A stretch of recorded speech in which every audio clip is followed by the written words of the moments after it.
இன்றைக்கு இயேசு உங்களோடு பேசுகிறார். மகனே, உன் இருதயத்தை எனக்கு தா. உன் இருதயத்திற்குள்ளே நான் வர வேண்டும். உன் இருதயத்தை நான் சுத்தம் பண்ண வேண்டும். உன் இருதயத்துக்குள்ளே கோபம் இருக்கிறது, வைராக்கியம் இருக்கிறது, பகை இருக்கிறது, பெருமை இருக்கிறது. நான் எப்படி உனக்கு அற்புதம் செய்வது? முதலாவது உன் இருதயத்தை நான் பரிசுத்தப்படுத்தட்டும் என்று கேட்கிறார்.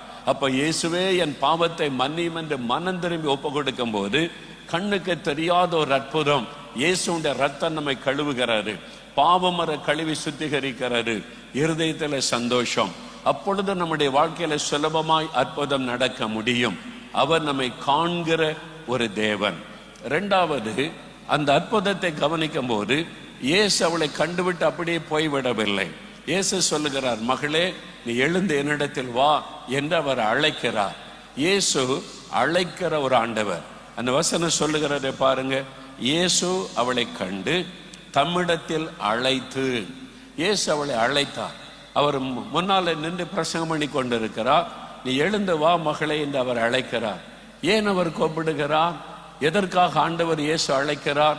அற்புதம் செய்வதற்கு, சுகம் கொடுப்பதற்கு, விடுதலை கொடுப்பதற்கு, அவள் துக்கத்தை மாற்றுவதற்கு. அந்த இயேசு கிறிஸ்து இன்றைக்கு உங்களை அழைக்கிறார்.